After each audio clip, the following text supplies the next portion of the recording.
एक बहुत बड़ा नगर था। उस नगर में एक राजा रहता था। मेरी भाई बहनों, राजा के कई जन्मों के भाग्यों का उदय हुआ कि राजा के घर में, राजा के दरबार में एक संत भगवान पधारे। संत ऐसे ही नहीं पधारते हैं, जब जन्मों जन्मांतर के भाग्य जगते हैं तभी जाकर के घर में संत का पधारपण होता है। राजा के भी पूर्व जन्म के कोई भाग्य प्रबल थे, इसलिए राजा के यहाँ पर संत महात्मा पधारे। बड़े प्रेम से राजा ने संत भगवान का सम्मान किया, भोजन जलपान इत्यादि करवाया और विश्राम करने के लिए कक्ष दिया।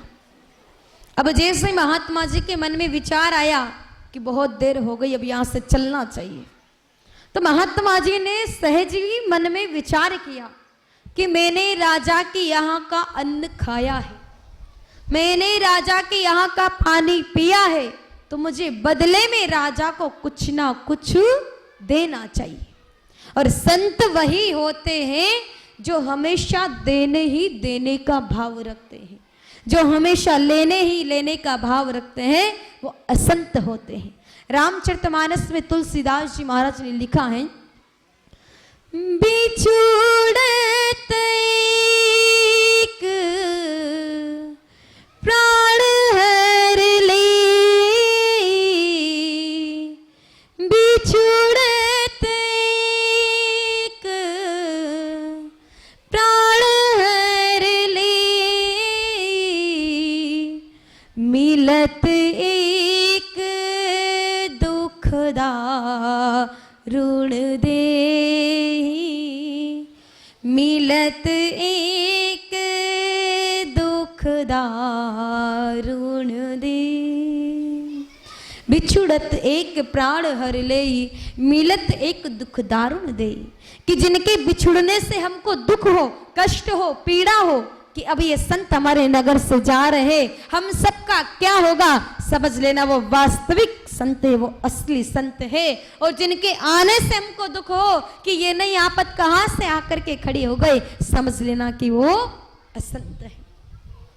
तो महात्मा जी ने भी सोचा कि मुझे बदले में राजा को कुछ ना कुछ देना चाहिए, पर क्या दिया जाए राजा को।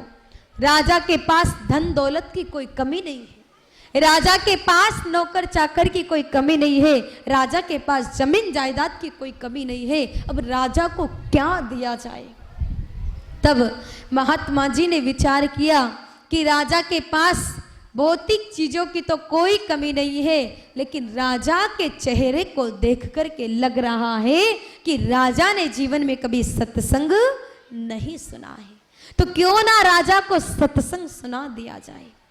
परिवार सहित राजा को बुलाया, राजा आया। तब महात्मा जी ने राजा को देख कर के मन में विचार किया कि सत्संग तो सुनो, पर बड़ी बड़ी वेदों की बातें बताने से क्या लाभ है। जिसने कभी गीता का ज्ञान ही नहीं लिया, उसको वेदों की बातें समझ आने वाली नहीं है।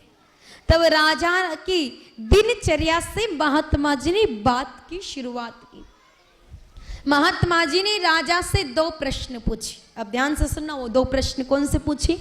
महात्मा जी ने राजा से सबसे पहला प्रश्न किया कि देखो राजन, एक बात बताओ, तुम सुबह कितनी बजे उठते हो और उठ कर के सबसे पहला काम क्या करते हो।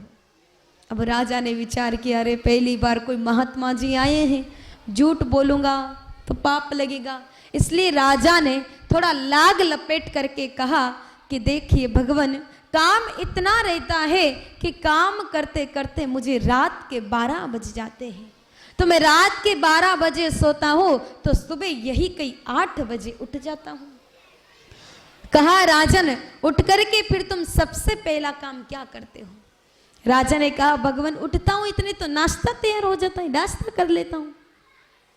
महात्मा जी ने कहा, रे राजन, दोनों ही बातें गलत है। ना तो सुबह 8 बजे उठना चाहिए और ना ही उठ करके खाना चाहिए। हम में से भी कई सारे लोग हैं जो सिर्फ उठ करके खाने का काम करते हैं। कुछ लोग तो ऐसे भी है जिन्होंने आज तक उगते हुए सूर्य भगवान के दर्शन ही नहीं किए कि सूर्य भगवान कहाँ से उगते हैं। ऐसे ऐसे भी लोग बैठे हैं।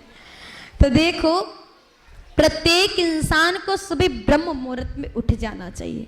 महात्मा जी ने भी यही कहा कि राजन, दोनों ही बातें गलत है। तुम कल से सुबह ब्रह्म मुहूर्त में उठना और उठ करके सबसे पहला काम करना है स्नान का, नहाने का। आप भी यही काम करें, उठ के सबसे पहले नहाए। कई सारे लोग तो होते हैं जो सीधा उठ के किचन में जाते हैं, चाय का कप संभालते हैं, तो गलत बात है। उठ के सबसे पहला काम होना चाहिए स्नान का। और विशेष करके मेरी माताओं से कहूंगी, क्योंकि मेरी माताएं रसोई घर संभालती है और रसोई घर यज्ञशाला जितना पवित्र माना जाता है, वहां पर देवताओं को भी आहुतियां लगती है। इसलिए मेरी माताओं को बिना नहाए धोए रसोई घर में प्रवेश नहीं करना चाहिए। कई सारी माताएं तो पूरी साफ सफाई कर लेती, झाड़ू पोछा कर लेती, किचन को भी साफ कर लेती, मिर्ची मसाले के डिब्बे डिब्बे को सबको साफ कर लेती, फिर पड़ोसन को कहती कि देख मैं तो भगवान रो भोग नहा धोन बनाऊं। तुम्हारी माई बिना नहाए धोए अपवित्र तन से तो सब अपवित्र कर दिया, सब गंदा कर दिया, वो कौन सा पवित्र भोग बनाओगी? इसलिए सबसे पहला काम नहाने का होना चाहिए। देखिए अपने खम्मम में किसी की मृत्यु हो जाती, ये पीछे से थोड़ी आवाज आ रही, जाके चुप करा दे। तो जब किसी की मृत्यु हो जाती है तो आप लोग बैठने के लिए जाते हैं क्या? वहां पर जाते हो तो एक बार तो वहां नहाते होंगे, फिर घर आके एक बार और नहाते होंगे, 2 बार नहाते ना सब लोग। अब विचार करो कि हम किसी की मृत्यु पर बैठने के लिए गए, 2 बार नहाए। तो उसी प्रकार से महापुरुषों ने भी नींद को अर्ध मृत्यु के समान बताया है। जब इंसान सोया रहता है तो उस समय उसको कुछ भी पता नहीं होता है, वो लाश की तरह पड़ा रहता है। इसलिए याद रखना, जब दूसरे की लाश पर बैठने के लिए गए तो 2-2 बार नहाए, खुद पूरी रात भर लाश बनकर के पड़े रहे तब एक बार भी नहीं नहाए। इसलिए सबसे पहला काम होना चाहिए स्नान का। तो इधर महात्मा जी ने भी यही कहा राजा से कि राजन तुम सुबह ब्रह्म मुहूर्त में उठना और उठ करके सबसे पहला काम करना स्नान का। अब राजा ने सोचा रे पहली बार महाराज जी आए, करके देख लेता हूँ, 4 बजे एक दिन उठ जाता हूँ, लाभ हुआ तो ठीक, वरना तो अपने 8 बजे का सिस्टम तो चल ही रहा, प्रयोग करके देख लेता हूँ। अब राजा आज चिंतन करके सोया, मनन करके सोया, तो राजा की सुबह ब्रह्म मुहूर्त में 4 बजे नींद खुल गई। राजा चल पड़ा नदी पर स्नान करने के लिए। अब बाथरूम तो वहाँ नहीं करते थे, पहले तो नदियों पर स्नान, तालाबों पर स्नान किया जाता। राजा चल पड़ा नदी पर स्नान करने के लिए। अब जैसे राजा नदी पर स्नान करने के लिए गया कि राजा ने देखा जिन महात्मा जी ने राजा को उपदेश दिया वो महात्मा जी तो पहले से नहा धो करके साधना कर रहे, तपस्या कर रहे, ध्यान कर रहे। राजा ने देखा रे महात्मा जी के बगुले की तरफ देख रहे। बगुला जानते हो, सफेद रंग का एक पक्षी होता है, उस बगुले की तरफ देख रहे। वो बगुला क्या करता, बार बार अपनी चोंच को पानी में डालता, वापस बाहर ला करके पत्थर पर घिसता, वापस पानी में चोंच को डालता, वापस पत्थर पर ला करके घिसता, बार बार इस प्रकार से कर रहा। जब महात्मा जी ने ये उसकी प्रक्रिया बार बार देखी तो महात्मा जी ने विचार किया, रे बगुले तुझे देख करके कोई साधारण इंसान तो विचार करे कि पिछले जन्म को कोई सिद्ध महात्मा जी है जो एक टांग पर खड़े रह करके तप तपस्या कर रहे हैं। लेकिन बगुला मैं अच्छे से जानता हूं कि तू इस समय क्या कर रहा। मेरे भाई ने बगुला बार बार चोंच को पानी में डालता, कीड़े मकोड़े मछलियां खाता और बाहर पत्थर पर ला करके चोंच को घिस करके साफ भी कर लेता। बार बार जब ये देखते रहे महात्मा जी तो महात्मा जी ने बगुले के ऊपर 2 सुंदर सी पंक्तियां बना दी। घिसे घिसावे घिस घिसे घिस घिस डारे पानी, घिसे घिसावे घिस घिसे घिस घिस डारे पानी, जही कारण तुम घिसत हो वह कारण हम जाने रे बगुला, वह कारण हम जाने। जही कारण तुम घिसत हो वह कारण हम जाने रे बगुला, वह कारण हम जाने। गिसे गिसावे घिस गिसे और घिस घिस डारे पानी, जही कारण तुम घिसत हो वह कारण हम जानी। जैसे ये पंक्तियां राजा ने सुनी तो राजा को भी तुरंत याद हो गई, और सुबह सुबह जो सुनते हो याद भी हो जाता है। राजा उन्हीं पंक्तियों को गुनगुनाने लगा। राजा ने स्नान किया, राजा चल पड़ा अपने महल की ओर। अब राजा के रोज का एक नियम था कि रोज राजा की दाढ़ी बनाने के लिए, हजाम बनाने के लिए एक नाई देवता, सेन देवता आया करते। अब रोज की तरह आज भी एक नाई देवता राजा की दाढ़ी बनाने के लिए आए, और मेरी बहनों जैसे राजा की दाढ़ी बनाने के लिए आए कि आज बीच में ही नाई देवता को प्रधानमंत्री जी मिल गए। प्रधानमंत्री जी ने नाई देवता से पूछा कि कहाँ जा रहे हो भैया? कहा राजा की दाढ़ी बनाने के लिए जा रहा हूँ। कहा अच्छा, कितने साल हो गई तुम्हें राजा की दाढ़ी बनाते बनाते? कहा यही कोई 20 साल हो गई। कहा 20 सालों से तुम राजा की दाढ़ी बना रहे हो, फिर तो तुम बहुत अमीर होंगे, बहुत धन दौलत होगा। नाई ने कहा रे नहीं भैया, जैसा पहले था वैसा ही अब हूँ, बस 2 वक्त के भोजन का जुगाड़ हो जाता है, बच्चों की पढ़ाई का खर्चा निकल जाता है, घर बार चलता है, इससे ज्यादा कुछ नहीं। को 20 सालों से राजा की दाढ़ी बना रहे हो और अभी भी तुम्हारी हालत वैसी है जैसे पहले थी।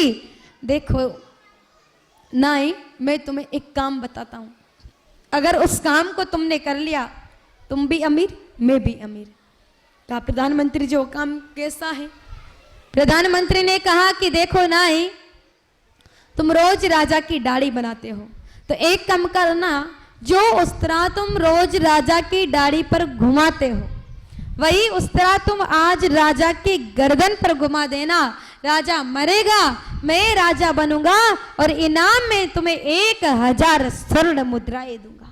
नाई थरथर कांपने लग गया कि नहीं नहीं प्रधानमंत्री जी, मैं 20 सालों का विश्वास राजा का कैसे तोड़ सकता, मुझसे ये काम नहीं हो सकता है। लेकिन बार बार प्रधानमंत्री जी लालच देते रहे, और पाप का बाप होता है लोभ। बाप बड़ा ना भैया, सबसे बड़ा रुपया। आज इंसान के लिए सबसे अगर अधिक पाप कोई करवाता है तो वो है लोभ। लोभ से ही इंसान इतने पाप करता है। तो नाई भी लालच में आ गया, चला पाप करने। नाई ने कहा ठीक है प्रधानमंत्री जी, मैं ये काम कर दूंगा। अब जैसे ही नाई गया राजा के कक्ष में, देखा कि आज तो राजा पहले से ही ध्यान लगा करके बैठे हुए हैं। अब बार बार नाई की नजर जा रही है गर्दन पर, क्योंकि आज टारगेट क्या है? गर्दन काटना, इसलिए बार बार गर्दन पर नजर जा रही है। जैसे नाई गया अंदर, अपने थैले में से पत्थर निकाला, उस्तरा निकाला, पानी लिया, लेकिन जैसे उस्तरा निकाला देखा रे उस्तरो तो इतनो छोटो सो, और राजा की गर्दन इतनी मोटी सी। भला इतनी मोटी गर्दन इतने छोटे उस्तरे से कैसे कटे? तब नाई ने सोचा मैं इसको थोड़ा तीखा कर लेता हूँ, धार दे लेता हूँ, ताकि एक झटके में ही गर्दन कट जाएगी। इसलिए नाई ने पत्थर पर पानी डाला, उस तरह घिसा, वापस पानी डाला, वापस घिसा। जब बार बार ये घिस घिस की आवाज राजा के कानों में आई तो राजा को सुबह की पंक्तियां याद आ गई, और राजा गुनगुनाने लगा कि घिसे घिसावे घिस घिसे और घिस घिस डारे पानी, जही कारण तुम घिसत हो वह कारण हम जानी। नाई ने सोचा रे मैं उस तरह क्यों घिस रहा हूँ, ये राजा को कैसे पता चला? हो ना हो कल जो महात्मा जी आए उन्होंने तो राजा को अंतर्यामी बना दिया। राजा तो समझ गए कि मैं उस तरह क्यों घिस रहा हूँ। सोचा ऐसे गुनगुना रहे होंगे, एक बार और घिस के देखता हूँ। वापस नाई ने पानी डाला, वापस नाई घिसने लगा कि जैसे वापस घिस घिस की आवाज आई, राजा ने वापस वही पंक्तियां गुनगुनाना शुरू कर दिया कि घिसे घिसावे घिस घिसे और घिस घिस डारे पानी, जही कारण तुम घिसत हो वही कारण हम जानी। अब तो राजा जैसे ये बोला नाई तुरंत समझ गया। नाई ने उस तरफ फेंका, एक तरफ पत्थर फेंका, एक तरफ, और राजा के चरणों में आके गिर पड़ा कि महाराज मुझे क्षमा कर दीजिए, मेरी गलती नहीं, वो तो आपके प्रधानमंत्री की गलती है। अब राजा को तो कुछ पता ही नहीं बात क्या है। राजा ने कहा भैया बात तो बता। कहा बात यह है कि मैं रोज की तरह आज भी आपकी दाढ़ी बनाने के लिए आ रहा था, लेकिन बीच में प्रधानमंत्री जी मिल गए। प्रधानमंत्री जी ने कहा कि देखो नाई, तुम जो उस तरह रोज राजा की दाढ़ी पर घुमाते वही उस तरह तुम आज राजा की गर्दन पर घुमाना। राजा मरेगा, मैं राजा बनूंगा और तुम्हें इनाम में 1000 सोने की मुद्राएं दूंगा। उसी लालच में आकर के मैं आपकी गर्दन काटने चला था। ये कहता कहता नाई तो वहां से निकल गया।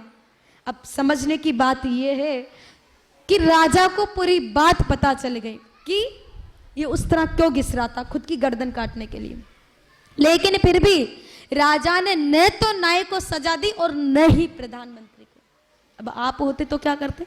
सीधा फांसी पे चढ़वा देते हैं कि ये मुझे मारने चढ़ा, मुझसे पहले मैं इसको ही मार देता हूं। लेकिन राजा ने क्या किया? प्रधानमंत्री को भी सजा नहीं दी और नाई को भी सजा नहीं दी। राजा ने उसी समय विचार किया कि आज मैंने किसी महात्मा जी के मुख से क्षण भर का सत्संग सुना तो मेरी गर्दन कटते कटते बच गई। अगर ऐसा ही सत्संग मैं पूरे जीवन भर सुनता तो शायद मेरे जीवन का कल्याण ही हो जाता।